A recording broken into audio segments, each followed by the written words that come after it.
కొంతమంది ప్రసాదం అనబడేటటువంటి పదార్థమును చాలా తక్కువగా అంచనా వేస్తారు. అన్నిటికన్నా గొప్పది ఏదో తెలుసా అండి? ప్రసాదమే. అందుకే మనకి ఎక్కడైనా ఆధ్యాత్మిక కార్యక్రమం జరిగినా దేవాలయంలోకి వెళ్ళినా ప్రసాదం ఇస్తారు. ప్రసాదం అంటే ఏమిటో తెలుసా? ఇక్కడికి వచ్చిన వాళ్ళు అనేక స్థాయిలో ఉంటారు. నేను ఎంత వివరించి చెప్పినా అందరికీ ఆ శరణాగతి రహస్యం అర్థం అవ్వచ్చు, అర్థం అవ్వకపోవచ్చు. అందుకని ఏం చేస్తారంటే ఈశ్వర నివేదనం చేసి నీకు పదార్థం చేతిలో పెడతారు. ఇది ఈశ్వరానుగ్రహమే. వాచికమైన అనుగ్రహము మీరు అందుకోగలగచ్చు, అందుకోలేకపోవచ్చు. కానీ ఇది ప్రసాదము అని పుచ్చుకున్నప్పుడు మీరు ఈశ్వరానుగ్రహాన్ని తీసుకుంటున్నారు. తీసుకునేటప్పుడు ఒక శౌచం ఉండాలి. ఏమిటో తెలుసా? శౌచం మీకు తక్షణం అక్కడ అశౌచం అని ఏది తెలిసిందో దాన్ని వదిలిపెట్టాలి. మీరు అప్పుడు ప్యాంటు చొక్కా విప్పేసి, మీరు ఆఫీస్లో ఉన్నారండి, మీకు ఎవరో ప్రసాదం పెట్టారు, మీరు ప్యాంటు చొక్కా విప్పేసి తల మీద నీళ్లు చల్లుకుని ఓ పంచి ఇంటికి వెళ్ళి తెచ్చుకుని పంచి కట్టుకుని ప్రసాదం తినొస్తానండి అంటే ఒప్పుకుంటారు? ఆఫీసులో ఒప్పుకోరు. కాబట్టి మీరు ఏం చేస్తారు? కనీసం అశౌచం అన్న దాన్ని పక్కన పెడతారు. ఏది? చెప్పులు ఇప్పుతారు. చెప్పులు విప్పి ప్రసాదాన్ని చేతిలో పెట్టుకుని కళ్ళకు అద్దుకుంటారు. సర్వేంద్రియాణమయమం ప్రధానం. అది విశ్వాసం, అదే శ్రద్ధ. ఆ విశ్వాసంతో సాబూరి ప్రవర్తన నడుస్తారు. ఓర్పుతో ఏంటి? ఇది నన్ను రక్షించి తీరుతుందని నోట్లో వేసుకుంటారు. ఇప్పుడు ఇందులో 6వ వంతు మనస్సు అవుతుంది. మీరు ఏది తిన్నా అందులో 6వ వంతు మనస్సు అవుతుంది. మీరు దేని దృష్టితో తిన్నారో ఆ దృష్టితో మనస్సు ఏర్పడుతుంది. మీరు టీవీ చూస్తూ నేరాలు ఘోరాలు సీరియల్ చూస్తూ తిన్నారనుకోండి, 6వ వంతు మనస్సులో ఆ క్రౌర్యమే వస్తుంది. మీరు సాయిబాబా గారిని తలుచుకుంటూ, అందుకే భోజనం చేసేటప్పుడు మాట్లాడకండి అంటారు. ఈశ్వరనామం చెప్పుకుంటూ మీరు భోజనం చేస్తున్నారనుకోండి, భోజనం చేస్తే 6వ వంతు మనస్సు కూడా ఈశ్వర స్వరూపాన్ని పొందుతుంది. అందుకే భోజనానికి నియమం పెట్టడానికి కారణం అదే. తీసుకుంటే 6వ వంతు మనస్సు అయిందనుకోండి, ఇది సంకల్ప వికల్ప సంఘాతం. మీరు ఎక్కడ కూర్చోండి, జ్ఞాపకం రాకపోవడం, మర్చిపోవడం, ఇలాంటి బాధలేం ఉండవు. ఎందుకని మనస్సు ఈశ్వర రూపమును పొంది ఉన్నది. ఇప్పుడు మీరు ప్రసాదం కళ్ళకత్తుకు నోట్లో వేసుకున్నారు, ఏమవుతుంది? ప్రమాదము ఏదో పొంచి ఉంది. ఆ ప్రమాదాన్ని తప్పుకోవడానికి కావలసిన ఆలోచన కూడా మీ మనస్సులోంచే వస్తుంది. అలా వెళ్ళవలసిన వారు అటు వెళ్లకుండా ఇంకో వైపు పెడతారు. ఆ ప్రమాదం తప్పిపోతుంది. అంతే. ఇది ఎక్కడి నుంచి వస్తుంది? ప్రసాదము పట్ల మీ నిబద్ధత వల్ల వస్తుంది. ప్రసాదం తీసుకుని ఆ ప్రసాదాన్ని మీరు దుర్వినియోగం చేశారనుకోండి, అమర్యాదగా ప్రవర్తించారనుకోండి, అమర్యాద ఫలితం కూడా దాంట్లోకి వచ్చేస్తుంది. అందుకే ప్రసాదం ప్రసాదమే. అందుకే అన్నవరం సత్యనారాయణ స్వామి వారి కథలో ప్రసాదం తీసుకోకపోతే పడవ మునిగిపోయిందంటారు. అంటే ప్రసాదం తీసుకోలేక కాబట్టి పడవ ముంచేద్దామని అదే పనిగా శాడిస్ట్ కింద భగవానుడు అలాంటి పనులు చేస్తాడా? అంటే ప్రసాదము పట్ల అమర్యాద ప్రమాదమును కొని తీసుకుని వస్తుంది. అందుకని ప్రసాద వితరణమునందు ప్రసాద స్వీకారమునందు జాగరూకడవై ఉండు అని మనకి శాస్త్రం చెప్తుంది. తనొక్కడు తిరుమల వెళ్ళాడు, తను తినడు ప్రసాదం. ఆర్ష సంప్రదాయంలో ఏంటో తెలుసా? ఈశ్వరానుగ్రహం అందరికీ అందాలి. అందుకని ప్రసాదం చేసి అందరికీ పెడతారు. పెట్టడంలో నియమం పాటించాలి, పుచ్చుకునేటప్పుడు నియమం పాటించాలి. అందుకే ప్రసాదాన్ని జాగ్రత్తగా ఇవ్వాలి, జాగ్రత్తగా పుచ్చుకోవాలి. అది ప్రసంగం సత్సంగం సాయిబాబా గారి గురించి కాబట్టి బాబా గారి నామాన్ని నేను వాడుతున్నాను. మీరు బాబా గారి దేవాలయానికి వెళ్ళి ఒక నమస్కారం చెయ్యొచ్చు, ఒక పూజ చేసుకోవచ్చు. చేసుకుంటే అది శరణాగతి కాదు. మీరు చాలా జాగ్రత్తగా గమనించండి, దాన్ని శరణాగతి అని అనరు. చాలా మంది అనుకుంటారు ఏదో దేవాలయానికి వెళ్ళి ఒక నమస్కారం చెయ్యడం, దేవాలయానికి వెళ్ళి అయితే బాబా గారి నామం చెప్పుకోవడం, నేను సర్వస్వ శరణాగతి చేసేసాను అంటూ ఉంటారు. అలా దాన్ని శరణాగతి అని ఎక్కడా చెప్పలేదు శాస్త్రంలో. శరణాగతి అనేటటువంటిది మీరు చాలా జాగ్రత్తగా జ్ఞాపకం పెట్టుకోండి. వీడు శరణాగతుడు అని మీకు దొరకదు. శరణాగతి చేశాను అని నీ వాక్కుతో చెప్పినది శరణాగతి కానే కాదు. శరణాగతి చేయడము అనేటటువంటి సందర్భమే వేరు. శరణాగతి చేస్తే దాని ఫలితము ఎంత గొప్పగా ఉంటుందో, శరణాగతి చేసినప్పుడు వచ్చేటటువంటి ఫలితం కూడా ఎలా ఉంటుందో బాబా గారు ఒక చోట నిరూపించారు. సర్వస్వ శరణాగతి అంటే ఏమిటో తెలుసా అండి? నీ అంత మీరుగా ఉపాయమును విడిచిపెట్టుట. 2, నీకు వేరొక ఉపాయము తోచకుండుట. రెండిటిలో ఏదైనా అవచ్చు. ఒక్కొక్కసారి మీరు పరమభక్తి స్థాయికి చేరుకుంటారు. చేరుకున్నప్పుడు మీరు ఏ ఉపాయం జోలికి వెళ్ళరు. వెళ్లకుండా నాకు ఈశ్వరుడు ఉన్నాడు, కానీ అది చాలా కష్టం. నేను నోటి మాటలతో చెప్పినంత తేలిగ్గా ఉంటుందని మీరు అనుకుంటున్నారేమో. అదంత తేలిక కాదు సర్వస్వ శరణాగతి. మీకు ఒక ఉదాహరణ చెప్తాను. లోకం అట్లా సర్వస్వ శరణాగతి చేసేటటువంటి వాడిని ఒక వెర్రివాడి కింద చూస్తుంది. నేను ఎందుకు ఈ మాటలు అంటున్నానంటే మీకు ఒక ఉదాహరణ చెప్తాను. నేను ఒక 55 సంవత్సరములు ఒక వృద్ధుడికి వచ్చేసాయి. ఆయనకి కొడుకులు లేరు. లేకపోతే ఒక 50 ఏళ్ళు వచ్చేసాయి. ఆయనకి కొడుకు పుట్టాలి అని కోరిక పుట్టింది. ఆయన భార్యకి ఒక 45 సంవత్సరాలు. ఇది ఉదాహరణకి వేసుకోండి. ఆయనకి 50 సంవత్సరాలు. ఆ భార్య అనారోగ్యవంతురాలు, ఆవిడికి ఆరోగ్యం లేదు. వారిద్దరూ కలిసి ఈశ్వరుడికి సర్వస్వ శరణాగతి చేశారు. ఎప్పుడు 50 సంవత్సరాల వయస్సులో కొడుకు పుట్టాలి. అప్పటికి వారికి ఒక ఆడపిల్ల ఉన్నది. అయినా వారికి కొడుకు పుట్టాలి అని ఒక పూనిక. కొడుకు పుట్టాలి అంటే 50 సంవత్సరాల వయసులో కోరిక పుట్టింది అనుకోండి, మళ్ళీ సెకండ్ ఇష్యూలో ఒక మేల్ చైల్డ్ కావాలి అంటే మనం అయితే ఏం చెప్తామంటే భార్య అసలే అనారోగ్యవంతురాలు, if you are so keen a male child ఒక పని చేయి, ఒక గైనకాలజిస్ట్ ని కన్సల్ట్ చేసి అసలు లోపల ఉన్న పిండం మళ్ళీ మగ శిశువా కాదా కన్ఫర్మ్ చేసుకోమని చెప్తాం మనం.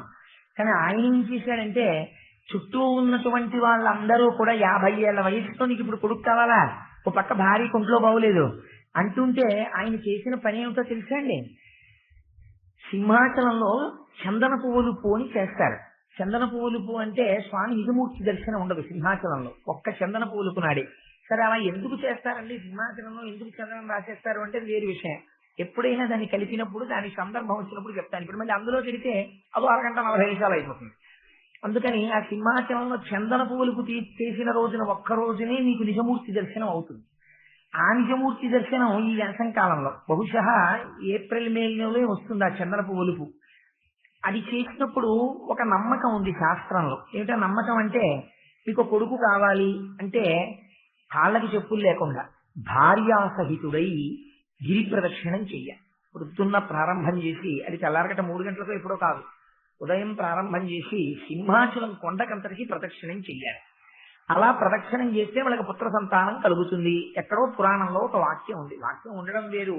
శరణాగతి అంటే మీకు ఒక ఉదాహరణకి నేను ఈ మాట చెప్తున్నాను. ఒక పెద్ద ఆయన ఈ మాట నమ్మి ఆయనకి 50 ఏళ్ళు. ఇదిగో ఇందాక నేను చెప్పినటువంటి పరిస్థితి. నాకు ఎందుకు పుట్టడు కొడుకు, నేను సింహాచలానికి గిరి ప్రదక్షిణం చేస్తానన్నాడు. ఇప్పుడు లోకం ఏమంటుంది మీరు ఆలోచించండి. చుట్టూ ఉన్న బంధువులు కానీ అక్క చెల్లెళ్ళు కానీ ఆ ఊళ్ళో ఉన్న వాళ్ళు కానీ నీకో 50 ఏళ్ళ, భార్యకి 45 ఏళ్ళ, ఆవిడికి అనారోగ్యమా, నీ కొడుకు కావాలా, అందుకు నీ ఎండలో గిరి ప్రదక్షిణానికి బయలుదేరతావా, ఏమైనా బుద్ధి ఉందిలే నీకంటుంది. కానీ చిత్రం ఏమిటంటే వాడు ఉన్నాడు, పూనికి ఉండాలి. ఇప్పుడు మీ ప్రయత్నం ఏంటి? దేని మీద నమ్మకం? ఏమి మీద నమ్మకం లేదు. ఏమి నమ్మకం? ఈశ్వరుడి మీద మాత్రమే నమ్మకం. ఆ నమ్మకంతో కొండ చుట్టూ తిరగడం మొదలుపెట్టారు. ఆయన తిరిగాడు, గిరి ప్రదక్షిణం చేసేసాడు. గిరి ప్రదక్షిణం చేసేసిన తరువాత ఇంటికి వెళ్ళిపోయారు. ఇంటికి వెళ్ళిపోయిన తరువాత ఒక 3-4 నెలలకు ఒక వార్త తెలిసింది, భార్య నీళ్లు పోస్తుంది. చిత్రం ఏంటంటే 9 నెలలు నిండిపోయాయి, ఓ కొడుకు పుట్టాడు. ఆ కొడుకు ఎవరో తెలుసా అండి? ఆంధ్రదేశంలో వాడవాడలా శ్రీమద్ రామాయణాన్ని ప్రచారం చేసి ధన్యుడై అజరామరమైనటువంటి కీర్తి గణించి ఎవరు పేరు చెప్తే ఇప్పటికీ కొన్ని లక్షల కుటుంబాలు నమస్కారం చేస్తాయో అటువంటి శ్రీభాష్యోపరాచార్య స్వామి వారు. సర్వస్వ శరణాగతి ఫలించిందా లేదా?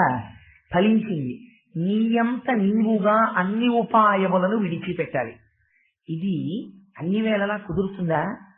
ఎవరికో ఒంట్లో బాగులేదనుకోండి, ఒంట్లో బాగులేకపోతే సర్వస్వ శరణాగతి అంటే ఈశ్వరుడు ఉన్నాడు, నేనేం మంది చేసుకోండి, వాడు చూస్తాడు.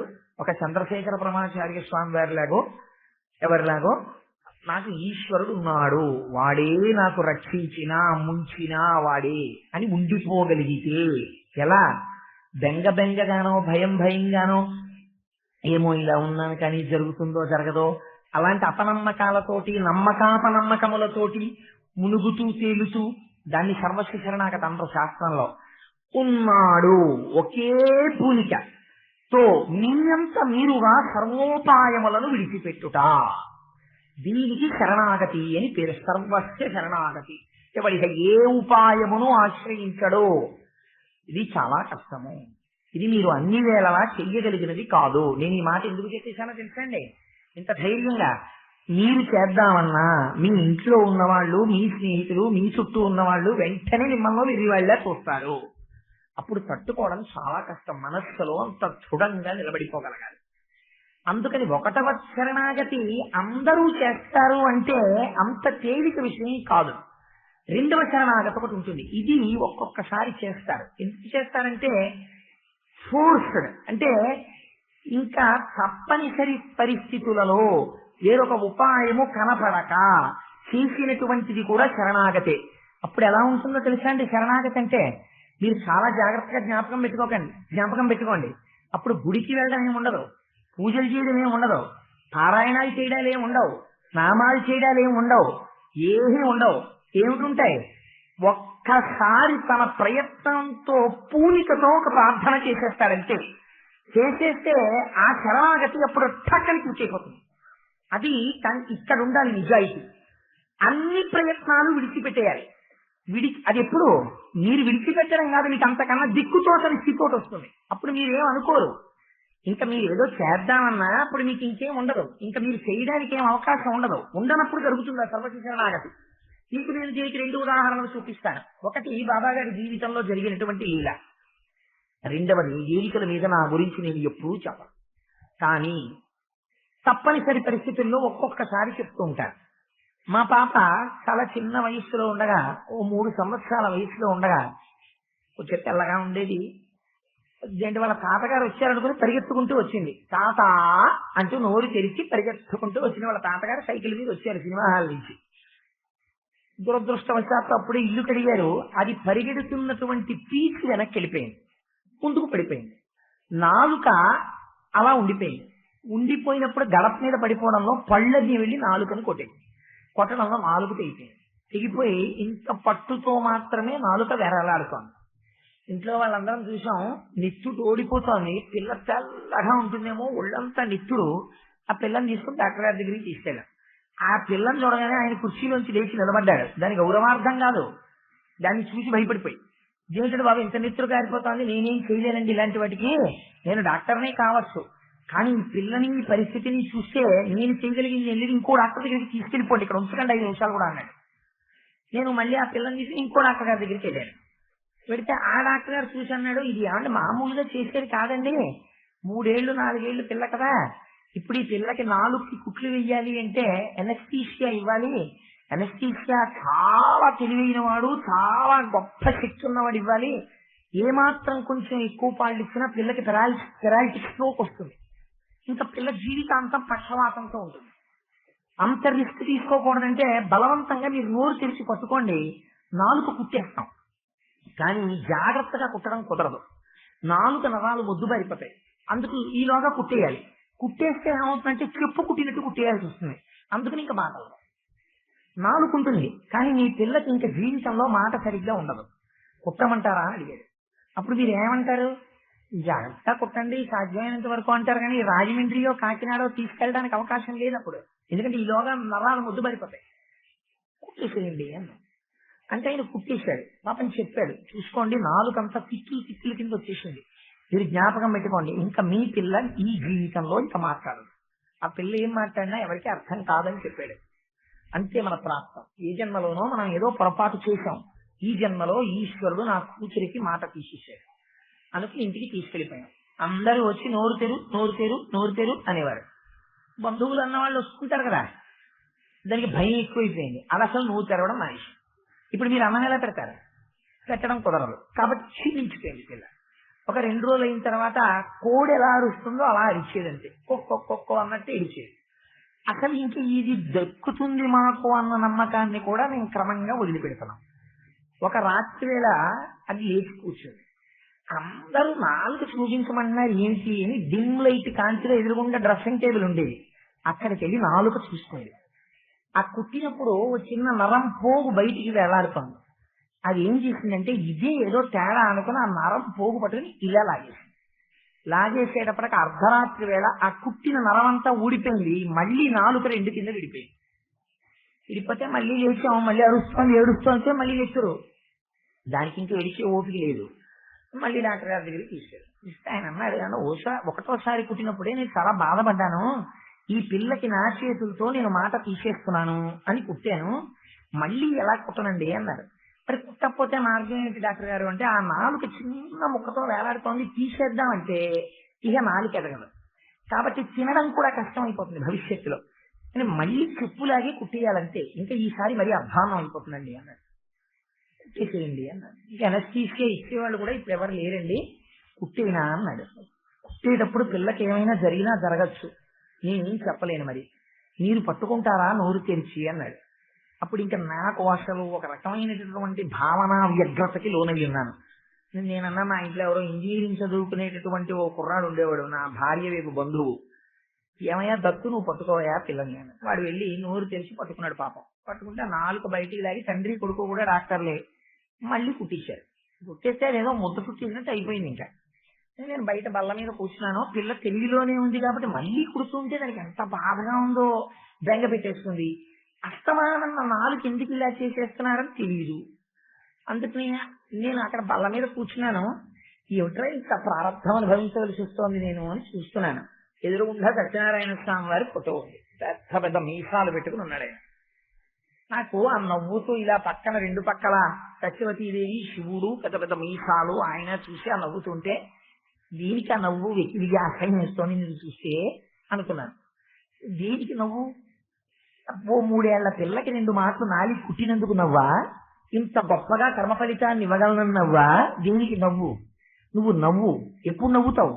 నువ్వు అలా నవ్వుతుండగా నిన్ను చూసి నువ్వు పరబ్రహ్మాని అని నేను అంగీకరిస్తాను. ఎప్పుడు? ఏది నా కూతురు నాలుక అంటుకోమని. ఇప్పుడు డాక్టర్లు ఆ నాలుక ఇహ మాటలు రాదని చెప్పారు. నువ్వు ఉన్నావని నిరూపించి నీకు సర్వస్వ శరణాగతి చేస్తున్నాను. ఇప్పుడు ఎందుకని?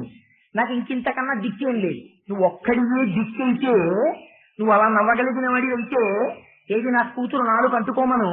నా కూతురు నాలుక కుట్టించుకోవడానికి ఎంత బాధపడిందో అంత బాధ పాద యాత్రగా ఈ కొండకి పెద్దాపురం నుంచి నడిచొచ్చి నేను బాధపడతాను. అలా అంటుకోమని చూస్తానన్నా. అంతే. అది అప్పుడు ఎందుకని? ఏ దిక్కు లేక. ఆ మాట నాకేం భక్తితో కాదు, కేవలం ఇంకొక దిక్కు లేదు లేక చేసిన మాట. కానీ శరణాగతి, అది శరణాగతి అయిపోయి కూర్చుందంటే ఆ క్షణంలో. డాక్టర్ గారు పిల్లల్ని పంపించేశారు ఇంటికి. వచ్చేసాం ఇంటికి. వచ్చేసినటువంటి ఓ 2 రోజుల తర్వాత నోరు తెలిసేది, ఏమైనా కాస్త తాగడం అవి మొదలెట్టేది, కాస్త నవ్వేది, ఆడుకునేది. ఒక 10 రోజులు పోయిన తర్వాత తీసుకురండి, ఆ కుట్లు ఇప్పేస్తానన్నారు డాక్టర్ గారు. మీరు నమ్మండి నమ్మపోండి, పరమ యథార్థం చెప్తున్నాను. బాబా గారి పాదాల దగ్గర కూర్చుని అబద్ధాలు వీధికల మీద చెప్పుకోవలసిన దౌర్భాగ్య స్థాయికి నేను దిగజారలేదు. డాక్టర్ గారి దగ్గరికి సురేష్ గారిని ఇప్పటికీ ఉన్నారు పెద్దాపురంలో డాక్టర్ గారు. ఇప్పటికీ మా అమ్మాయిని చూస్తే నేను నోరేదమ్మా అంటుంటారు. సురేష్ గారి దగ్గరికి తీసుకెళ్లి, డాక్టర్ గారు కుట్లు ఇప్పేస్తారా అన్నాం. ఏదమ్మా నోరు తెరువు అన్నారు చాలా బాధగా. నోరు తెరిచి నాలుక బయట పెట్టింది. మీరు నమ్మండి నమ్మపోండి, డాక్టర్ గారు అలా చూసి కుర్చీలో అలా వెనక్కి పడిపోయి ఉండిపోయారు. ఒకటేసారి ఈ పాపకేనా నేను కుట్లేశాను అన్నారు. మీరే డాక్టర్ గారు రెండో మాట కుట్లేశారు అన్నాను. చాలా ఆశ్చర్యం అండి, నేను కుట్టిన మరం కనపట్టలేదు, నేను వేసిన కిట్టులు కనపట్టలేదు, నాలుక యథాతథంగా అయిపోయింది. కానీ ఒకనాడు ఈ పిల్ల నాలుక తెగిందనడానికి గుర్తుగా నాలుక పక్కన ఒక చిన్న పొక్కు లాంటిదోటి ఉండిపోయింది. తీయడానికి ఆ నరం లేదండి అన్నాడు. వారం రోజుల్లో ఎలా అంటుకుపోయింది నాలుక. ఇప్పుడు మా అమ్మాయి నన్ను దబాయించి మాట్లాడుతుంటే నేను అప్పుడప్పుడు అంటుంటాను, అవునే నీ గురించి పాదయాత్ర చేశాను కదా, ఇది సత్యనారాయణ స్వామి వారు ఇచ్చిన నాలుక కదా, భూకరిస్తావు నన్ను అంటుంటాను. ఆనాడు పాదయాత్ర చేయించాడు పరమాత్మ నాతో, ఇప్పుడు అది శరణాగతి. ఇవాళ నేను ఉదాహరణ ఎందుకు చెప్పానంటే, ఆనాడు నేను భక్తితో చేసిన శరణాగత, వేరొక దిక్కు లేక చేసిన శరణాగత, వేరొక దిక్కు ఆ క్షణమునందు కనపడక చేసిన శరణాగతి. కానీ చిత్రం ఏమిటో తెలుసా అండి, ప్రపంచంలో అన్నిటికన్నా పరమశక్తివంతం శరణాగతి. కానీ దురదృష్టం ఏమిటంటే అప్పుడు కూడా ఈశ్వరుడు జ్ఞాపకానికి రాడు కొంతమందికి, అందుకని చెయ్యరు శరణాగతి. లోపల ఎక్కడో చిన్న పూలిక ఉందనుకోండి, ఇంకా అంటుకుని వెలుగుతున్న చిన్న అగ్నిహోత్రపు కంచె లోపల ఉందనుకోండి, అది కాపాడుతుంది. బాబా గారు ఏమి కనపడనట్టుగా చెప్పేవారు లీలని, చూపించేవారు లీలని. కానీ ఒక్క లీల సాలు పారాయణలో మీరు గట్టిగా పట్టుకుంటే దాని రహస్యం ఏమిటో మీకు అర్థమైపోతే. అందుకే శ్రద్ధ సాబూరి చెప్పారు ఆయన. నేను అందుకే చెప్పా అన్నీ అందులోకే వెళ్ళిపోతాయని చెప్పాను. మహానుభావుడు పూర్వం జాగ్నేరు అనబడి ఒక ఊరు ఉండేది. అది షిరిడీకి ఒక 100 కిలోమీటర్ల దూరంలో ఉండేది. ఆ జాగ్నేరులో బాబా గారికి భక్తుడైనటువంటి ఒక వ్యక్తి ఉండేవాడు. ఆయన పేరు నానా చందోర్కర్. ఆయనకు ఒక కూతురు ఉండేది, ఆవిడ పేరు మైనతాయి. ఆ కూతుర్ని ఆ నానా చందోర్కర్ ఒక గౌరవనీయమైనటువంటి ఉద్యోగంలో ఉన్నవాడు. అందుకని ఆయన ఇంటికి వైద్యులు వచ్చి సేవ చేయడంలో ఆయనకి ఏమి ఇబ్బంది లేదు. పెద్ద పెద్ద డాక్టర్లు ఆయన ఇంటికి వస్తారు. ఆ పిల్ల 9 నెలలు నిండి ప్రసవించడానికి సిద్ధంగా ఉంది. కానీ దురదృష్టవశాత్తు సామాన్యంగా జరగవలసినటువంటి ప్రసవము జరగలేదు. జరగకపోతే ఎందరో వైద్యుల్ని తీసుకొచ్చాడు. ఎంతో మంది వైద్యులు తమకు తెలిసినటువంటి వైద్యం అంతా చేశారు. అప్పటికి 2 రోజులుగా ప్రసవ వేదన పడుతోంది, ప్రసవం జరగడం లేదు. ఇలాంటి పరిస్థితుల్లో తల్లి ప్రాణానికి కూడా ముప్పు రావచ్చు. అందుకని నానా చందోర్కర్ చాలా బాధలో ఉన్నాడు. ఇంతమంది డాక్టర్లు వచ్చారు, అప్పుడు ఎవరు చేయగలరు? డాక్టర్ ఒక్కడే. ఒకరు కాదు, తనకి తెలుసున్న డాక్టర్లందరినీ తీసుకొచ్చాడు తన అధికారాన్ని అడ్డుపెట్టి. ఇంతమంది డాక్టర్లు వచ్చారు, తాము చెయ్యగలిగినటువంటి వైద్యం అంతా చేశారు, కానీ ప్రసవం జరగట్లేదు. ఇప్పుడు ప్రసవం జరగకపోతే ఆయనకి ఎవరు జ్ఞాపకం వచ్చారంటే, అదిగో నాకు అప్పుడు సత్యనారాయణ స్వామి వారు ఎదురుగుండా కనపడితే జ్ఞాపకానికి వచ్చినట్టు, కనపడకపోయినా బాబా గారు జ్ఞాపకానికి వచ్చారు. జ్ఞాపకానికి వచ్చి మనస్సులో ఆయన ఒక ప్రార్థన చేశాడు. ఇది పైకి వినపడేది కాదు. నేను అందుకే అన్నానన్నమాట, సర్వస్య శరణాగతి అనేటటువంటిది చాలా శక్తివంతమైన మాట, కానీ చాలా తేలికగా వాడేస్తుంటారు. దాన్ని వచ్చిన గొడవ ఏంటంటే, నేను సర్వస్య శరణాగతి చేసేసానండి అని చాలా తేలిగ్గా ఒక సలహా ఇచ్చేస్తుంటారు. బాబా గారికి సర్వస్వ శరణాగతి చెయ్యండి అంటుంటారు. అది it's not so easy, I tell you. అది అంత తేలిక మాట కాదు, చాలా గంభీరమైన మాట. అందుకే 2 రకాలుగా జరుగుతుంది శరణాగతి అని నేను మీకు విజ్ఞాపన చేసింది. ఇప్పుడు ఇది కూడా దిక్కులేని శరణాగతి. దిక్కున్న శరణాగతి అయితే ముందే ఆయన బాబా గారిని నమ్ముండేవాడు. కానీ ఇంట్లో వాళ్ళు ఒప్పుకుంటారా? పిల్ల ప్రతికొస్తే బాబా గారు ఉన్నారు చూసుకుంటారంటే, అంత పదవిలో ఉన్నాడు, వైద్యులు తీసుకొచ్చాడు. ఇంతమందిని తీసుకొస్తే ఏమైంది? పిల్లకి ప్రసవం జరగలేదు సరికదా. వైద్యులు దగ్గర ఉండగా పరిస్థితి ప్రమాదకరంగా కనపడుతోంది. కనబడితే ఇప్పుడు ఆయనకి బాబా గారు జ్ఞాపకానికి వచ్చాడు. జ్ఞాపకానికి వచ్చి, బాబా నువ్వు తప్ప నాకు దిక్కెవరు? నువ్వే నన్ను రక్షించాలి, నువ్వే నన్ను కటాక్షించాలి, నా కుమార్తెకి ప్రసవం జరిగేటట్టుగా అనుగ్రహించాలి అన్నాడు. ఇప్పుడు ఏమైందండి? 2వ రకం శరణాగతిలోకి వెళ్ళిపోయిందా? వెళ్ళిపోలేదా? వెళ్ళిపోయింది. మీరు లీల చదివేటప్పుడు జ్ఞాపకం పెట్టుకోవాలి, ఇది ఏ రకమైనటువంటి లీలలోకి వెడుతోంది, దీనివల్ల నేను జీవితంలో నేర్చుకోవలసిన పాఠమేమి, ఉపాసనలో నేను దిద్దుకోవలసినదేమి, అదే శ్రద్ధా కాబూయిలోకి తీసుకుంటూ ఉండాలి మీరు. ఆయన శరణాగతి చేశాడు. ఎలా? గుళ్ళోకి వెళ్ళాడా? అభిషేకం చేశాడా? పూజ చేశాడా?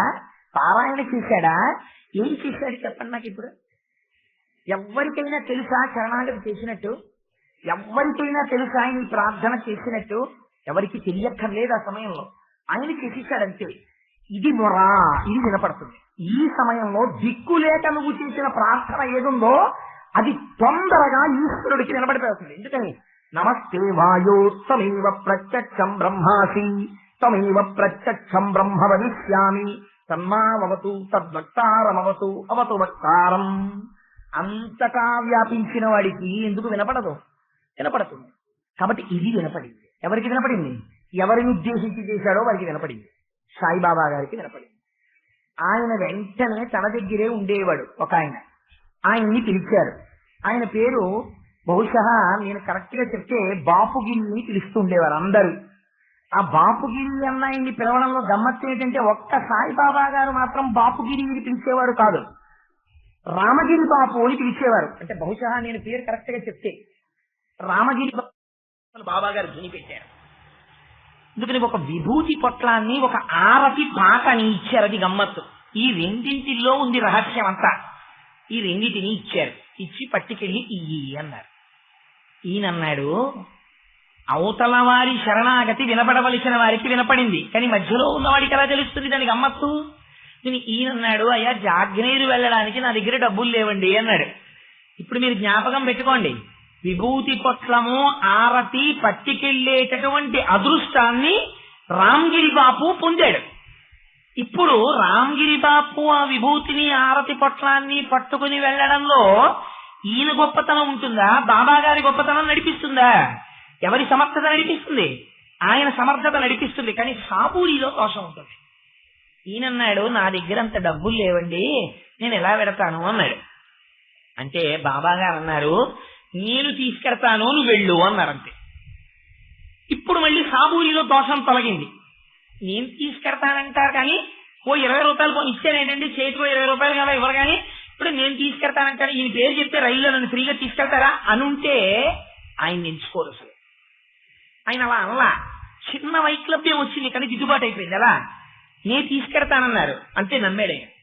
నమ్మి బయలుదేరాడు. జల్గాం అనేటటువంటి రైల్వే స్టేషన్ వరకు టికెట్ కొనుక్కున్నాడు. కొనుక్కుని ఆ జల్గాం రైల్వే స్టేషన్ లో దిగి ఓ బల్ల మీద కూర్చున్నాడు. అక్కడ నుంచి జాగ్నేరు వెళ్లే వాళ్ళందరూ టాంగాలు చేయించుకుని వెళ్ళిపోతారు.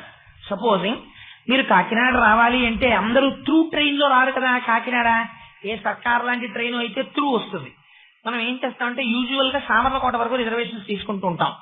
అక్కడ దిగిపోయి ఆటోయో బస్సో కారో ఏది దొరికితే ఎక్కి కాకినాడ వచ్చేస్తుంటాం. అలాగే ఈయన కూడా ఇప్పుడు జాగ్నేరు వెళ్ళాలి జల్గాం నుంచి. ఈయన ఓ బల్ల మీద కూర్చుని ఉన్నాడు. కూర్చోగానే అందరూ గబగబా టాంగాలు ఎక్కేస్తున్నారు, వెళ్ళిపోతున్నారు. ఈయనకి వెళ్ళడానికి టాంగాకి డబ్బులు లేవు. ఈ మాట ఎవరికి చెప్పాడు ఆయన? బాబా గారికి చెప్పాడు. బాబా గారు ఏమన్నారు? మీరు తీసుకెడతానన్నారు. ఇప్పుడు ఎవరిది పూచి? బాబా గారు. తనెందుకు ప్రయత్నం చేయడం? కూర్చున్నాడు ఓ బల్ల మీద. మరి అవతల దేనికి వచ్చాడు? ప్రసవ వేదన పడుతున్న అమ్మాయికి గబగబా ఈ విభూతిని ఆ ఆరతి పాట ఇవ్వాలి. కానీ తొందర తను పడిపోతే అయిపోతున్న స్వప్రయత్నం అయిపోతుంది. స్వప్రయత్నం చెయ్యలేదు. చెయ్యకుండా కూర్చున్నాడు. కూర్చుని బాబాగారు తీసుకెడతానన్నారు, ఆయనే చూస్తారు అనుకున్నాడు. ఇంతలో ఎవరో ఒక వ్యక్తి వచ్చాడు. ఓ పెద్ద లాల్చీ ఓటు వేసుకుని పెద్ద పెద్ద అంగలు వేసుకుంటూ, బాబాగారి నడక కూడా గమ్మత్తుగా ఉంటుంది. బహుశా శోభానాయుడు గారే నడవగలరేమో అలాగే. అందుకని గబగబా వచ్చారు. వచ్చి ఇక్కడ ఎవరు షిరిడీ నుంచి వచ్చినటువంటి రామ్గిరి బాపు ఎవరో అని అడిగారు. రామ్గిరి బాపు అని బాపుగిరిని పిలిచేది ఒక్క బాబాగారే. ఈ పిలుపు ఒక్క బాబాగారే పిలుస్తారు. అది గమ్మత్తు. నేను తీసుకెడుతున్నానన్న మాట నిలబెట్టుకోవడం. ఆయన అన్నారు నేనే అన్నాడు. కానీ గమ్మత్తు ఏమిటో తెలుసా అండి? మాయ. ఇలా నన్ను పిలిచేది బాబాగారు కదా, ఇంత పెద్ద అంగలు వేసుకుంటూ వచ్చిన ఈ వ్యక్తి ఎవరన్న అనుమానం ఆయనకి రాలేదు. యశోదాదేవిని మెరిపించలా, నోట్లో అన్ని భువనాలు చూపించి మాయ కమ్మించలా, ఆ స్థితికి వెళ్ళిన వాడు ఏది చెయ్యలేడు కనుక నేనే అన్నాడు. అంటే మీ గురించి నానా చందోర్కర్ జాగ్నేరు నుంచి టాంగా పంపించారు, వచ్చి ఎక్కండి అన్నాడు. అంటే ఎక్కి కూర్చున్నాడు ఆయన. కూర్చుంటే కొత్త టాంగా. మిగిలిన టాంగాలు వెళ్ళిపోతున్నాయి. అన్ని టాంగాల్ని ఈ టాంగా దాటేసింది. ఇది దైవశక్తితో నడుస్తున్న టాంగా, అవి పెట్రోల్తో నడుస్తున్న టాంగా. దాటి ముందుకు వెళ్ళిపోయింది. వెళ్ళిపోతూ మధ్యలో మీకోసం నానా చందోర్కర్ పలహారం పంపించారు, తినండి అని మోటిచ్చాడు. తన మాట నమ్మి వస్తున్న వాడి పోషణ కూడా పరమాత్మే చూసుకుంటారు. తినేశాడు. తినేసి మళ్ళీ కూర్చున్నాడు హాయిగా, ఇదేదో బానే ఉందని. వెళ్ళిపోతున్నాడు. ఆయన మనసులో ఏంటి? నానా చందోర్కర్ పంపించాడు ఆ భోజనం టాంగా అన్నీనని. తెల్లవారుతోండగా వీళ్ళు జాగ్నేరు చేరుకున్నారు. వీరికి లఘుశంక వచ్చింది. లఘుశంక అంటే మళ్ళీ దాన్ని కూడా పెద్ద నేను ఉపన్యాసంలో వివరించి చెప్పవలసిన అవసరం లేదనుకుంటాను. ఒక్కసారి నా చిటికిని వేలు ఎత్తితే మీకు అర్థం అవుతుంది. లఘుశంకకి వెళ్ళవలసి వచ్చింది. మానవ దేహానికి అవసరం ఉంటుంది కదా. అందుకు నేను ఒకసారి టాంగా ఆపవయా, నేను లఘుశంకకి వెళ్ళొస్తాను అన్నాడు. ఈ బండి గడుపుతున్న వారు టాంగాను ఆపారు. ఆయన దిగి లఘుశంకకి వెళ్ళారు. మళ్ళీ తిరిగి వచ్చాడు. టాంగా కనపడదు. ఇది టాంగా ఇటో వెళ్ళిపోయింది అనుకుని, అయ్యా మేము ఎక్కడున్నామండి అని అడిగాడు. మీరు జాగ్నేరులో ఉన్నారు అన్నారు. నానా చందోర్కర్ ఇల్లు ఎక్కడా అన్నాడు. అదే నానా చందోర్కర్ ఇల్లు అన్నారు. గబగబా వాళ్ళ ఇంట్లోకి వెళ్ళాడు. ఓహో వచ్చేసాం కదా, టాంగా పడుకుపోయి ఉంటాడు, చూసి చెప్పనే లేదు, కనీసం పోనీ వచ్చేసామండి అని చెప్పచ్చు కదా అనుకుంటూ లోపలికి వెళ్ళాడు. వెళ్ళేటప్పటికి ఇక్కడ నానా చందోర్కర్ అనగా ఎవరు? నేనే. అయ్యా మీరు టాంగా పంపించారు కదండి జల్గాం స్టేషన్ కి, అది ఎక్కువ వచ్చానన్నాడు. ఇప్పుడు ఆయన అన్నాడు మీరెవరన్నాడు. అది మీరెవరంటారంటే నా పేరు రామ్గిరి బాపు, నేను వస్తున్నానని మీరే కదా షిరిడీ నుంచి వచ్చిన వాళ్ళని తీసుకురమ్మని టాంగా పంపించారు కదా, కొత్త టాంగా భోజనం కూడా పంపించారు కదా, అందులో వచ్చానన్నాడు. అంటే ఈయనన్నాడు నాకు అసలు టాంగా లేదు, నేను ఎవరికి భోజనమూ పంపలేదు, నేను అసలు జల్గాం స్టేషన్ కి ఏ మనిషిని పంపలేదు, మిమ్మల్ని ఎవరు తీసుకొచ్చారన్నాడు. ఇప్పుడు మాయ పోయింది. ఆహా బాబా తీసుకెళ్లేవాడిని నేను అని కదా అన్నావు, తీసుకొచ్చావు, ఎంత ఆశ్చర్యం అయ్యా అనుకున్నాడు. అనుకుని మీ అమ్మాయి ప్రసవ వేదన పడుతూ ఇబ్బంది పడుతోంది కదా, బాబా గారు ఈ విభూతిని ఈ ఆరతి పాటని పంపారు అన్నారు. అనేటప్పటికి గబగబా విభూతి పొట్లాన్ని విప్పి అందులోంచి ఓ చిటికెడు విభూతి తీసి ఆ ప్రసవ వేదన పడుతున్నటువంటి పిల్ల నోట్లో వేశారు. వేసిన తర్వాత ఆ పిల్ల ఇదే శ్రద్ధ, మీరు జ్ఞాపకం పెట్టుకోండి. ఏంటంటే విభూత, ఇంతమంది డాక్టర్లు చేయలేకపోయారు కానీ ఇది నోట్లో వేసేస్తే ప్రసవం అయిపోతుందా అని మీరు అన్నారనుకోండి, పోయిందంటే. రామకృష్ణ పరమహంస ఒక కథ చెప్తుండేవారు. శ్రీలంక నుంచి భారతదేశానికి వస్తున్నాడు భక్తుడు. పాపం స్టీమరు ఓడ ఏమీ దొరకలేదు, తొందరగా వెళ్ళాలి భారతదేశం. విభీషణుడు కనబడ్డట్టు ఆయనకు అదృష్ట కొద్ది. కనబడి లంకలో ఉంటాడు కదా విభీషణుడు. ఆయన చిరంజీవి, ఏమబ్బాయి నువ్వు భారతదేశం వెళ్ళాలా, కంగారు పడుకో, వెళ్ళిపో. నేను నీకు ఒక కాగితం ఒకటి మడత పెట్టి నీ అంగీలో పెడతాను జేబులో, నువ్వు మాత్రం అది విప్పి చూడకు. అది నీ జేబులో ఉంటే నువ్వు సముద్రం మీద నడిచి వెళ్ళిపోతావు, నీకే ప్రమాదం రాదు, నడిచి వెళ్ళిపోమని. జేబులో పెట్టాక ఆయన అడుగులు వేయడం మొదలెట్టాడు. ఏం బ్రహ్మాండంగా ఉంది, రోడ్డు మీద నడిచినట్టు చక్క సముద్రం మీద నడిచి వెళ్ళిపోతున్నాడు. కొంత దూరం వెళ్ళిపోయిన తర్వాత నేను ఇలా ఎప్పుడూ నడవలేదు, ఏం రాసి పెట్టాడు, రాసి ఇలా నడుస్తున్నాను అనుకున్నాడు. చూద్దాం చూడద్దు అన్నాడు కానీ మళ్ళీ అటు వెళ్ళిపోయిన తర్వాత కనపడదేమో, ఎందుకైనా మంచిది ఒకసారి చూసేద్దామని జేబులోంచి తీశాడు. శ్రీరామ అని ఉంది దాని మీద. ఇలా శ్రీరామ అని ఉంటే నేను నడవగలనా, ఈ కాగితం పెట్టాడు. కొంపలు అడిపోయారా, చూసుకోకుండా గబుక్కుని సముద్రంలో వచ్చేసాను, ఇది నన్ను ఏం నడిపిస్తుందిరా అనుకున్నాడు. అంతే మునిగిపోయాడు. ఇప్పటి వరకు ఏదో పెట్టాడు, అది నన్ను నడిపిస్తుంది అనుకుంటే నడిచాడు. అనుమానం వచ్చింది, మునిగిపోయాడు. విభూతి ప్రసవం చేస్తుంది, విభూతి నోట్లో వేసుకుంటే పిల్లలు కొడతారా కరెక్ట్ గాను అని అనుమానపడ్డారనుకోండి, అదేం పనిచేయదు. ఇంకా జ్ఞాపకం పెట్టుకోండి, కొంతమంది ప్రసాదం అనబడేటటువంటి పదార్థమును చాలా తక్కువగా అంచనా వేస్తారు. అన్నిటికన్నా గొప్పది ఏదో తెలుసా అండి, ప్రసాదమే.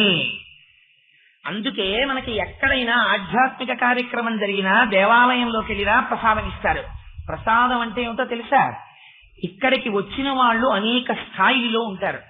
నేను ఎంత వివరించి చెప్పినా అందరికీ ఆ శరణాగతి రహస్యం అర్థం అవ్వచ్చు, అర్థం అవ్వకపోవచ్చు. అందుకని ఏం చేస్తారంటే ఈశ్వర నివేదనం చేసి నీకు పదార్థం చేతిలో పెడతారు.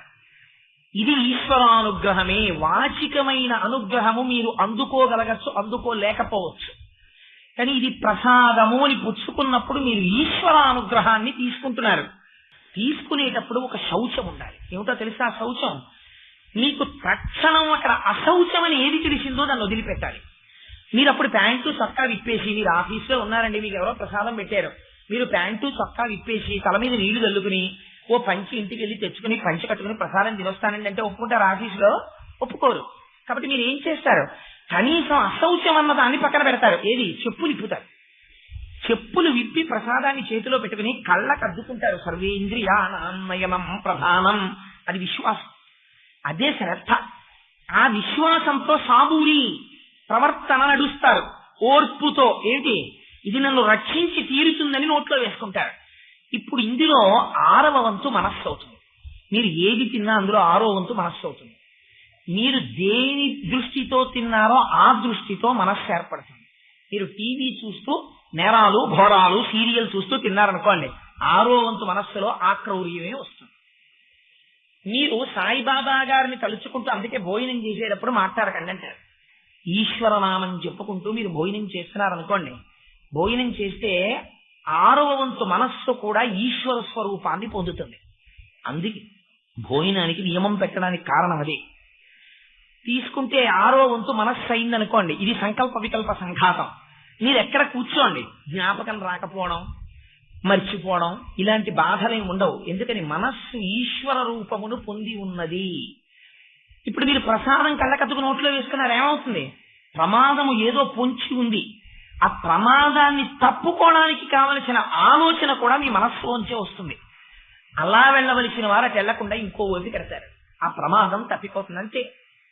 ఇది ఎక్కడి నుంచి వస్తుంది? ప్రసాదము పట్ల మీ నిబద్ధత వల్ల వస్తుంది. ప్రసాదం తీసుకుని ఆ ప్రసాదాన్ని మీరు దుర్వినియోగం చేశారనుకోండి, అమర్యాదగా ప్రవర్తించారనుకోండి, అమర్యాద ఫలితం కూడా దాంట్లోకి వచ్చేస్తుంది.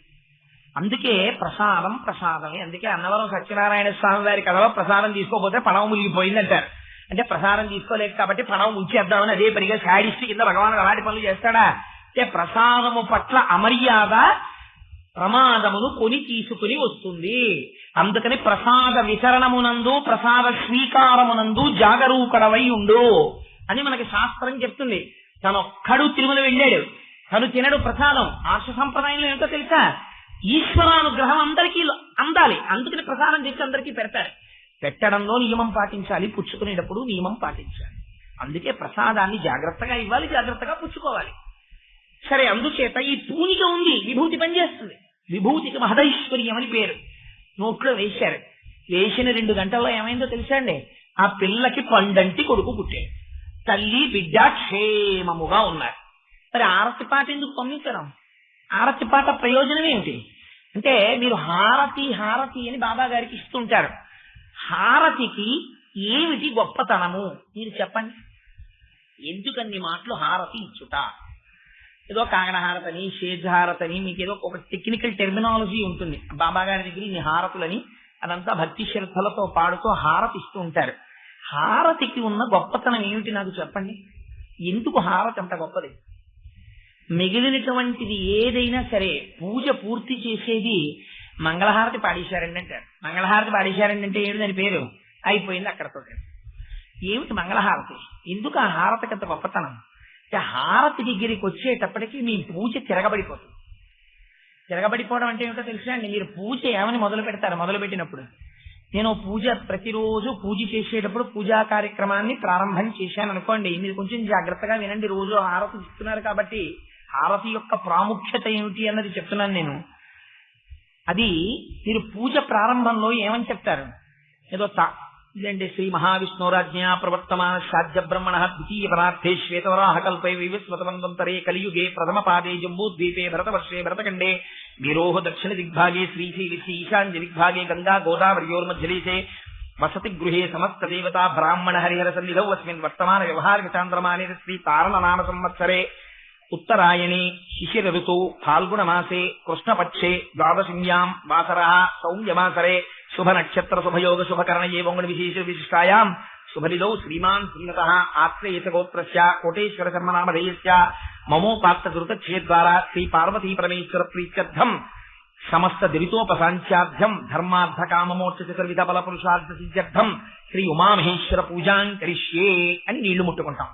అంటే ఈ సంవత్సరంలో, ఈ కాలంలో, ఈ ఋతువులో, ఈ తిథి నాడు, ఈ నక్షత్రంలో, ఈ అద్దె ఇంట్లో, ఫలానా ప్రదేశంలో కోటేశ్వర శర్మ అనబడేటటువంటి నేను, పూజా మందిరములో ఉన్న ఉమామహేశ్వరులు అనబడేటటువంటి మీకు ఇప్పుడు ఇక్కడ సంభవ ద్రవ్యే ఏ పూజా పుష్పాలు నా దగ్గర ఉన్నాయో, ఏ పరికరాలు ఉన్నాయో వాటితో యథాశక్తి ధ్యానావాహనాది షోడశోపచార పూజ నీకు చేయుతున్నాను, అందుకు గాను సంకల్పములు చేయుతున్నాను అని నిజాయితీ, అది శ్రద్ధ.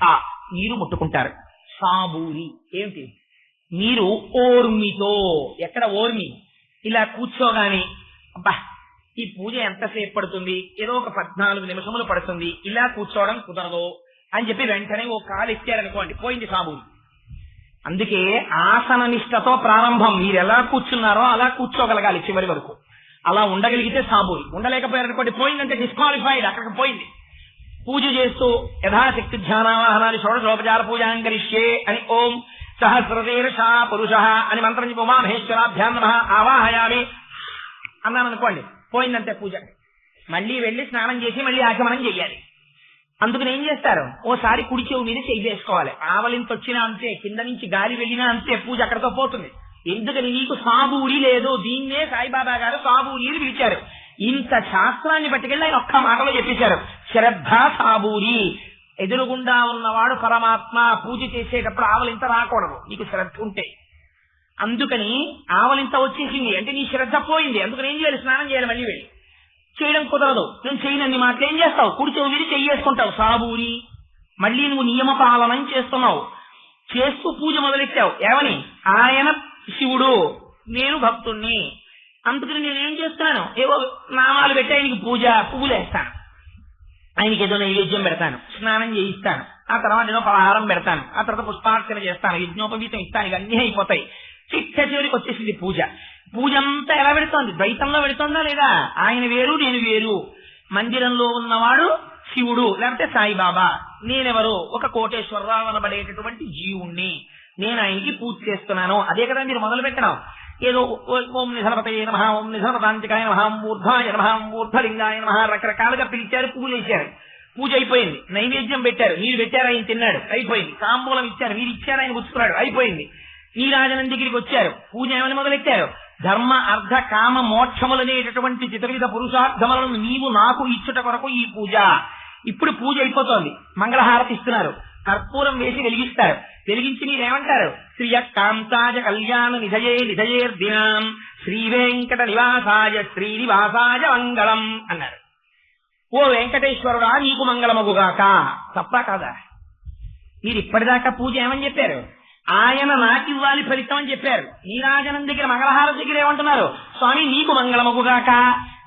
మీరు మొదలెట్టింది నీకు మంగళం కోసం, మంగళహారతి దగ్గర ఆయనకి మంగళం అవ్వాలంటున్నారు. మరి పూజ పారిపోలా? ఇప్పుడు పూజ యొక్క ప్రధాన ఉద్దేశము దెబ్బతినేలా? ఆయన మీకు మంగళం చెయ్యాలా, మీరు ఆయనకి మంగళం చెయ్యాలా? మీరు ఆయనకి మంగళం చేస్తున్నారు. ఇప్పుడు పొరపాటు అయిపోయింది. సంకల్పం ఒకటి మీరు ముట్టుకున్నప్పుడు, హారతి ఇచ్చేటప్పుడు మీరు చెప్తున్నది ఒకటి. కాబట్టి హారతి దగ్గర మీరు తప్పు చేశారు. కాబట్టి మంగళహారతి అనేటటువంటిది పూజా విధానం అనంత ఒక పొరపాటు దొర్లుట. మరి అలా అయితే ఎందుకు తీయలేదు నీరాజనాన్ని? మంగళహారతి తీసేయాలి కదా, తీయట్లేదు. పైగా ఎక్కడ పూజ జరిగినా అమ్మ ఓ పాట పాడండి అని పాట పాడిస్తారు కూడా ఆడబడుచులతో. ఎందుకు మరి అంటే అసలు నిజమైనటువంటి పూజ ప్రేమ పరాకాష్ట మంగళహారతి. మీరు పూజ చేసి చేసి చేసి చేసి అయ్యా నువ్వు నిధనపతయే నమః, ఓం నువ్వు నిధనపతాంతికాయ నమః, నువ్వు ఊర్ధ్వాయ నమః, నువ్వు ఊర్ధ్వలింగాయ నమః, నువ్వు హిరణ్యాయ నమః అని ఆ నామాలు చెప్తున్నప్పుడు ఆయన యొక్క గొప్పతనాన్ని లోపల భావించి భావించి మీరు ప్రసాదం పెడితే ఆయన తీసి నోట్లో వేసుకుని నవ్వుతుంటే, ఆ చెక్కిళ్ళు కదులుతుంటే కదులుతున్నప్పుడు ఉన్న సౌందర్యాన్ని చూసేసి, మీరు తాంబూలం ఇచ్చినప్పుడు వేసుకున్న ఎర్రటి నోరు చూసేసి, ఇన్ని చేసిన తర్వాత ఒక బాధ కలుగుతుంది. అయ్యో ఇన్ని చేసేసానే, ఇలా చూసేసానే భగవంతుణ్ణి, నా కళ్ళంత మంచివి కావే, నా కనురాపు తగులుతుందేమో నా స్వామికి, ఆయనకి దృష్టి దోషం తగులుతుందేమో అని బెంగ పెట్టేసుకుని స్వామి నీకు మంగళమగుగాక, నీకు మంగళమగుగాక, నీకు మంగళమగుగాక తిరగబడిపోయింది. అపారమైన ప్రేమలో తను ఒళ్ళు మరిచిపోయి మొదలెట్టిన పూజ ఒకటైతే చివరికి వచ్చేటప్పటికి నీకు మంగళమగుగాక ప్రేమతో భక్తి విర్రితలను తీసేస్తే మంగళహారతి దగ్గర శ్లోకం తిరగబడిపోతుంది. కాదు, అందులో ఇంకొక రహస్యం ఉంది. ఘనము, ద్రవము, వాయువు అని మూడు ఉంటాయి మిగిలిన వాటి ఏ పదార్థానికైనా.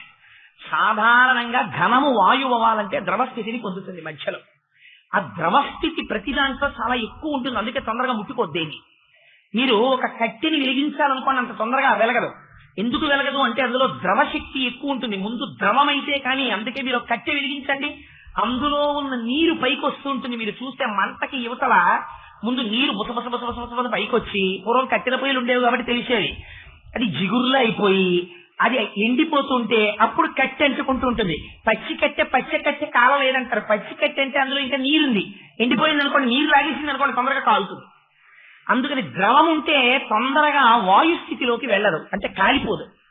కర్పూరానికి ఉన్న గొప్పతనం ఏమిటో తెలుసండి? పైకి తెల్లగా ఉంటుంది, శుద్ధతత్వం, పరిమళం. కర్పూరం ఇలా తీశారనుకోండి చక్కటి సువాసన వస్తుంది. ఇలా దీపపు ఒత్తి దగ్గర ఇలా పెట్టారనుకోండి అంటుకుంటుంది. కానీ ఇలా కరిగి మీరు జాగ్రత్తగా చూడండి, నీరాజనం ఇచ్చేటప్పుడు కొద్దిగా నీళ్ళలా అవుతుంది, అయి కాలిపోతుంటుంది. కానీ ఆ నీటిగా మీరు అసలు చూడలేరు దాన్ని. చాలా తొందరగా తన ద్రవాన్ని వదిలిపెట్టేసి ఘనస్థితిలోంచి వాయుస్థితిలోకి వెళ్ళిపోతుంది. అంత తొందరగా స్వామి ఎన్ని జన్మలో అయిపోయాయి. ఇంకా నేను ఇప్పుడు శాస్త్రాలు చదివి, అది చదివి, ఇది చదివి, పూజా విధానాలు చదివి, ఇంకోటి చదివి, తప్పులు దిద్దుకుని సశాస్త్రీయంగా నిన్ను పూజ చేయగలిగిన స్థితి నాకు లేదు. ఇప్పుడు నువ్వేం చేయాలో తెలుసా? అగ్ని నీరాజనాన్ని ముట్టుకుని ద్రవస్థితి నుంచి లేకుండా వాయుస్థితిలోకి వెళ్ళిపోతుంది. వెళ్ళిపోయేటప్పుడు దివ్య పరిమళం వచ్చేస్తుంటుంది. నీరాజనం వెలుగుతోంది అనుకోండి, మంచి సువాసన. పైగా గొప్పతనం ఏమిటో తెలుసా అండి? నీరాజనం వెలిగితే కొన్ని రకాల బ్యాక్టీరియా, వైరస్ పోతాయి. తొందరగా ఘనస్థితి నుంచి వాయుస్థితిని పొందినట్టు తొందరగా పరమాత్మని చేరుకోవాలన్న ఆర్తిని మీరు నీరాజనంలో ప్రదర్శిస్తారు. అందుకే మంగళహారతి అంత గొప్పదా. హారతి మంగళహారతి అంటే నువ్వు చేసిన శరణాగతి ఫలించినది, అందుకని విభూతిగా హారతి పాటగా బాబా గారు పంపించారు. నువ్వు తొందరగా నీ యందు నా కటాక్షము ప్రసరించినది. అందుకే నానా చందోర్కర్ తర్వాత బాబా గారి సన్నిధానాన్ని చేరిపోయి అక్కడ ఉన్నాడు. తర్వాత ఆయన గురించి ప్రచారం చేశాడు. ఇది ఆ లీల యొక్క వైశిష్ట్యం. అందుకే ఆరతి పాటని విభూతిని రెండింటినీ పంపించారు. ఒకటి మహదైశ్వర్యము, గృహస్థాశ్రమంలో ఉన్నవాడి యొక్క వంశము పరిడవిల్లడానికి, గృహస్థాశ్రమంలో ఉన్నప్పుడు బిడ్డలు సుఖంగా ఉండాలని కోరుకోవాలి, ఉపద్రవం రాకూడదు, రక్షణకి విభూతి వెళ్ళింది. ఇంత శరణాగతి చేశావు కనుక కర్పూరం తొందరగా వాయుస్థితిని పొందినట్టు నిన్ను నాలోకి తీసుకోవడానికి నా సన్నిధానాన్ని నీకు కటాక్షం చేస్తున్నాను. అందుకే నానా చందోర్కర్ తర్వాత బాబాగారి మసీదుని చేరిపోయాడు. ఇది చెప్పడానికి రెండింటిని ఏకకాలమునందు పంపించారు. పంపించి శరణాగతి యొక్క రెండవ లక్షణాన్ని నిరూపించారు. దిక్కులేని స్థితిలో ఆర్తితో ఇక్కడ చేసిన మొర వినపడి తీరుతుంది. వ్యాసుల వారు దీన్ని గజేంద్ర మోక్షంగా భాగవతంలో చెప్పారు. అష్టమ స్కంధంలో మొసలి వచ్చి బాగా కొరికేశాక ఇంకా ఏ దిక్కు లేకపోతే రక్షిస్తారన్న వాళ్ళు రక్షించడం మానేసి గట్టెక్కిపోతే, ఎవరింటికి వాళ్ళు వెళ్ళిపోతే, ఇంకా తా చుట్టూ ఉన్న వాళ్ళెవరూ నన్ను రక్షించరు అని తెలుసుకుంటే అప్పుడంది ఏనుగు, లాభొక్కింతయు లేదు ధైర్యము విలోలంబయ్యే, ప్రాణంబులా ఠావుల్ తప్పెను మూర్ఛ వచ్చే, తను ఉండశ్రమం బయ్యడిన్ నీవే తప్ప ఇసప్పరం బెరుగా. ఇది శరణాగతి లక్షణం, జ్ఞాపకం పెట్టుకోండి. నీవే తప్ప ఇసప్పరం బెరుగా, ఇది ప్రాణం. ఆంధ్రీకరించడంలో పోతన గారి గొప్పతనం. అందరూ అన్ని విషయాలు ఆంధ్రీకరించలేరు. ఎందుకని? అలా చెయ్యడంలో కూడా పొరపాట్లు తొలిపోతాయి. ఎందుకంటే ఈశ్వరానుగ్రహాన్ని ధ్యానమునందు తాను పూర్తిగా అనుభవించలేకపోయాడు. తొందరపడి పుస్తకం రాసేశాడు అనుకోండి, ఆ విషయాన్ని సక్రమంగా చెప్పడంలో పొరపాటు పడతాడు. అందుకని ఆంధ్రీకరించడం అంటే పోతన గారికి చెల్లింది భాగవతం. ఎందుకని ఆంధ్రీకరించగలిగారు? నేను ఆంధ్రీకరిస్తున్నానని కాని, నేను రాసిన ఈ పుస్తకం వైభవం పొందాలని కాని పోతన గారు ఎప్పుడూ చెప్పలేదు, ఎక్కడా చెప్పలేదు. పోతన గారు ఏం చెప్పారంటే, పలికెడిది భాగవతమట, పలికించు విభుండు రామభద్రుండట, నే పలికిన భవహరమగునట, పలికెద వేరుండుగాథ పలుకగనేలా అన్నారు. నేను దీనిని చెప్పుటలేదు. ఎవరు చెప్తున్నారు? రామచంద్ర ప్రభువు చెప్పిస్తున్నాడు. మరి నీతో ఎందుకు చెప్పిస్తున్నాడు? నాకు పాపం ఎక్కువ ఉంది కనుక తీసేయడానికి చెప్పిస్తున్నాడు. ఆయన ఏది చెప్పిస్తున్నాడో అది చెప్తున్నాను. నేనే ప్రత్యేకం ఒకటి చెప్తానని నేను తగిలించుకోవడం ఎందుకు? వాడేది పలికిస్తాడో అది దీంట్లోంచి పలకబడుతోంది. ఏది పలకబడితే ఈ పాపం, ఈ కట్టెకి పాపం పోతుందో ఆ పాపాన్ని వాడు పలికించి తీసేస్తున్నాడు. నేనెవరిని? ఈ మైకెంతో నేనంతే అని పోతన గారు నిలబడిపోయారు. భాగవత ఆంధ్రీకరణమునందు సర్వస్వ శరణాగతితో ప్రారంభం. శరణాగతితో భాగవతం ప్రారంభమైంది కాబట్టే సంస్కృత భాగవతానికి ఎంత గొప్పతనం వచ్చిందో ఆంధ్ర భాగవతానికి అంతే గొప్పతనం వచ్చింది. రుక్మిణి పెళ్లి కాని ఆడపిల్లలు సంస్కృత భాగవతంలో శ్లోకాలు చదవమని పెద్దలు చెప్పరు. సంస్కృత భాగవతంలో చదివితే ఎంతో, పోతన గారి ఆంధ్ర భాగవతంలో చదివినా అంతే. రుక్మిణీ కళ్యాణం పోతన గారు రాసిన పద్యాలు చదివినా పెళ్లిళ్ళు అవుతాయి. ఒక్క నాటికి జీవితంలో పెళ్ళవదో అన్న కేసు అమలాపురంలో నాకు ఒకరిని తీసుకొచ్చి చూపించారు. నేను భాగవతం చెప్తుంటే యథార్థం చెప్పకపోవడమే. ఆ అమ్మాయిని చూసి నేను అనుకున్నాను, ఈ పాపకి పెళ్లి ఎలా అవుతుంది అనుకున్నాను. ఎందుకనంటే మనం ఏమైనా ఆలోచిస్తాం పైనున్న స్వరూపాన్ని బట్టి కదా. ఆ అమ్మాయి పైకి చాలా బహుస్థూలకాయురాలు. మామూలు కుర్చీలు వేస్తే ఆ పాప కూర్చోలేదు అసలు, అంత స్థూలకాయురాలు. చిత్రం ఏమిటంటే ఆ అమ్మాయి పూనిక వహించింది. నాకు ఎందుకు రాడు వరుడు, చాలా ఐశ్వర్యవంతుల కుటుంబం. ఆ అమ్మాయి 41 రోజుల పాటు రుక్మిణీ కళ్యాణము పరమ యథార్థము, నాకు వచ్చి తీరుతాడు వరుడు అని చదివింది. 36 సంబంధాలు ఒక కాగితం మీద తండ్రి గారు సిద్ధం చేస్తే అమెరికా నుంచి ఒక వరుడు వచ్చి 14 రోజులు మాత్రమే ఉంటాను, చూసుకుని సెటిల్ చేసుకుని పెళ్లి కూడా చేసుకుని వెళ్ళిపోతానని వచ్చాడు. వాడు భర్త అయితే చాలని ఎన్ని కుటుంబాలో ఎదురు చూస్తున్నాయి వాళ్ళ పిల్లలకి ఆ పిల్లాడు అవ్వాలని. అంత యోగ్యుడు ఆ పిల్లాడు. వాడు 36 సంబంధం కింద తండ్రి గారికి రాశారు. ఆ అమ్మాయి తండ్రి గారి ముఖం చూసి కాదనలేక ఎలాగో అమ్మాయిని చేసుకోవడం, వాడు ఆఖరణ ఈ అమ్మాయిని చూసి జీవితంలో చేసుకుంటే నేను ఆ పిల్లని చేసుకుంటానన్నాడు. నేను అమలాపురంలో ఉపన్యాసాలు చెప్పేసి విశాఖపట్నం శారదాపీఠానికి వెళ్ళిపోయాను ఉపన్యాసాలు చెప్పడానికి. ఆ అమ్మాయికి పెళ్లి సెటిల్ అయిపోయి ఇంకొక 4 రోజుల్లో పెళ్లి అయిపోవాలి. ఆనాడు రుక్మిణీ కళ్యాణం చెప్పినప్పుడు ఆ పద్యాలు పంచిపెట్టారా కోటేశ్వరరావు గారు ఉపన్యాసాల్లోని లేని ఖ్యాతి నాకంట గట్టి పాపం ఆయన ఆ రోజు చెప్పబట్టి కదా ఈ పద్యాలు మనకు అంజాయని వాళ్ళు కారు వేసుకుని ఆ పిల్లని తీసుకుని వైజాగ్ వచ్చారు. ఆయన ఎక్కడున్నారని కనుక్కుని వచ్చి ఆ పిల్లతో నమస్కారం చేయించి, అయ్యా కోటేశ్వరరావు గారు ఆ రుక్మిణీ కళ్యాణం పద్యాలు జరిగి మా పిల్లకి పెళ్లి అయిపోతుందండి, విడిపోతుంది బలానా అబ్బాయితో, మేము ఒక్కనాడు అనుకోవాలా ఇలా జరుగుతుందని మా అదృష్టం అంటే ఆ పాప కళ్ళ నీళ్లతో నిలబడింది. నేను ఇప్పటికి మర్చిపో. జరిగిందా లేదా? శరణాగతి ఎంతటి ఫలితాన్నైనా ఇస్తుంది. కానీ ఏది? నీవే తప్ప ఇతప్పరం బెరుగా, అక్కడ తేడా వచ్చేస్తుంది. ఉన్నాడు కానివ్వండి, కొంచెం సొంత ప్రయత్నం చేస్తాం. అందుకని శరణాగతి తనంత తాను చెయ్యడం కష్టం. నేను అందుకే ఈ మాట యథార్థమైన మాట చెప్తున్నాను. ఎవరో తప్ప అందరూ శరణాగతి చెయ్యలేరు. నోటి మాటతో చాలా తేలిగ్గా సర్వస్వ శరణాగతి చేసేయండి, సర్వస్వ శరణాగతి చేసేయండి అన్నమో, సర్వస్వ శరణాగతి చేసేసామండి అన్నమో అనకూడదు. తప్పది. నువ్వు చెయ్యలేని దాన్ని చెయ్యని దాన్ని చేశాను అని అనరాదు. సర్వస్వ శరణాగతి మీకు మళ్ళీ చెప్తున్నాను, మీ అంతట మీరు చెయ్యడం ఒకటి, దిక్కులేని పరిస్థితుల్లో జరగడం ఒకటి. సాధారణంగా శరణాగతి దిక్కులేని పరిస్థితుల్లో జరుగుతుంది. తనంత తాను చెయ్యగలిగినటువంటి స్థితికి ఎవరైనా ఎదిగితే వాడు నిజంగా అదృష్టవంతుడు. అలాంటి వాడెవరైనా ఈ సభలో ఉండి ఉంటే వారి పాదములకు నా శిరస్సు పాటించి నమస్కరిస్తున్నాను. ఎందుకంటే వాడు మహాభక్తుడు. అందుకని అది శరణాగతి. ఆ శరణాగతి ఎంత శక్తివంతమో చూపించడానికి, అది ఎలా ఫలితాన్ని ఇచ్చేస్తుందో చూపించడానికి బాబా గారు ఈ లీలని చూపించి మనకి చెప్పారు. ఇప్పుడు చెప్పండి, అది కేవలం ఒక సామాన్యమైన లీల, లేకపోతే అందులో అనేకమైనటువంటి రహస్యములు నిండి నిబిడీకృతమై ఉన్నదా? ఎన్ని రహస్యాలు ఉన్నాయి అందులో.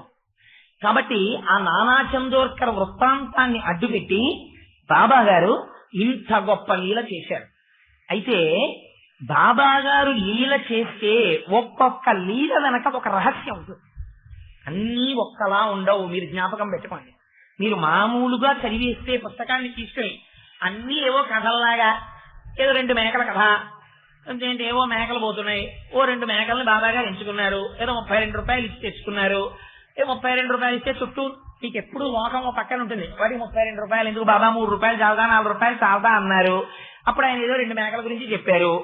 ఆయన వెంటనే ఆ 2 మేకల్ని మళ్ళీ తీసుకెళ్లి మేకల మందలో వదిలేశారు. మీ అందరూ వేస్ట్ అంటున్నారు కదా, 32 రూపాయలు వదిలేస్తారని వదిలేశారు.